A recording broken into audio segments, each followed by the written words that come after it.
SASA's founders first came here in 1947, they did not know much about the history of the Green Hill, the hill which will become their home. We were 125 boys and girls, aged 22, 23, 24. The oldest were 24. When you went up on the top of the hill and looked around, everything was dark. So we were pretty isolated. That's the way we started. When they started excavating the ground, they realized that someone had been here before. Israel Stashevsky was back then the head of construction and planning. It turned out that SASA is a tell.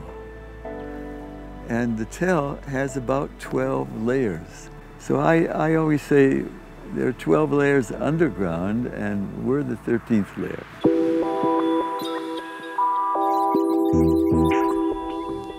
At the highest point in SASA scattered are the remains of an 1800-year-old Jewish synagogue.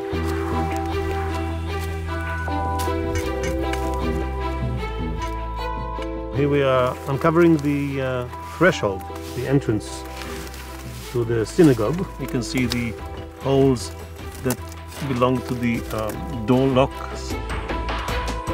Archaeological relics dating back to the Second Temple period prove the existence of a Jewish village on the site in biblical times. For someone who is coming the first time to this area of the world, the Galilee, what would you describe to him?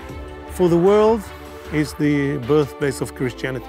Jesus lived here, traveled here, made his miracles here. For Jews, it is the place where the Mishnah and the Talmud were written.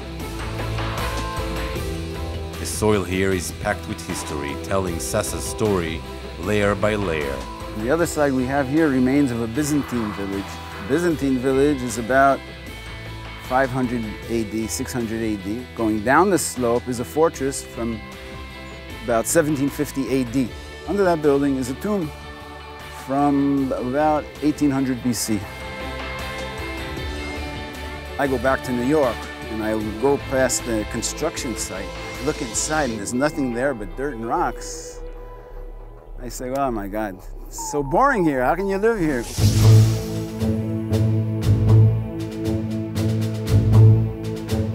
The whole region of the Upper Galilee is a place where history was written. 5 miles east of SASA stands the remains of yet another old synagogue of Gush Chalav. This township had great significance for Jews during the First Jewish-Roman War 2,000 years ago.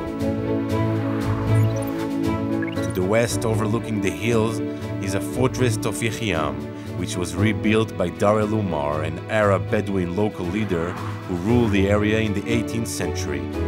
4 miles from there, you will find Qasr el-Khashek, a Byzantine church with an impressive mosaic dating back to the 6th century. It was revealed by archaeologist Dr. Moti Aviam, who was also the first one to excavate here, in the ruins of ancient Canaanite village of Kadesh. We are sitting in front of the best preserved ancient Roman temple in Israel, the temple at Kadesh. This is dated to the 2nd, 3rd centuries AD, CE. First time I came to the place, I was shocked. If I would come here about 2,000 years ago, what would it look like? There will be hundreds of people gathering in the courtyard. In the center there was an altar, and the people are celebrating, calling to God, giving presents to God. Back to SASA, this time to the valley below the kibbutz. Can I have an apple? You can have one, even two. When the founders of the kibbutz planted apple trees here, some look up to see the fruits, others, like Howard, look down to the ground looking for ancient relics.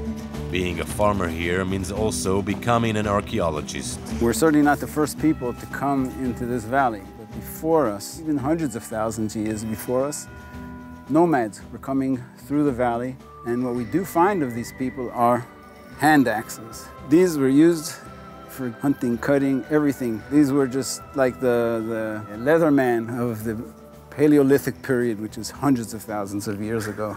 Let's go back in time. They don't make them like they used to. No, they don't. Those stones, as well as many other artifacts found nearby, were transferred to the SASA Museum.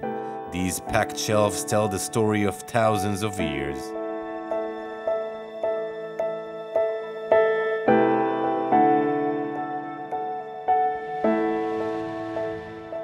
This is really an incredible piece. It's from Greece. It's about 1300 to 1200 BC. What's in here? Burial chamber. Burial chamber from the Roman period. Somebody who would pass away would be buried in the ground for about a year. After a year, his bones would be disinterred, and they would bring his bones into what's called an ossuary. An ossuary is a box for bones. The ossuaries were found here in the burial caves which are spread between the houses of SASA. One cannot find many places in the world where someone who walks to the grocery stores passes by burial caves, a 2nd century tomb of a rabbi, and the remains of the Arab village that was here before. This is SASA, where the present meets the past and mix together. So basically now you're just another layer. We're another layer. That's all we are.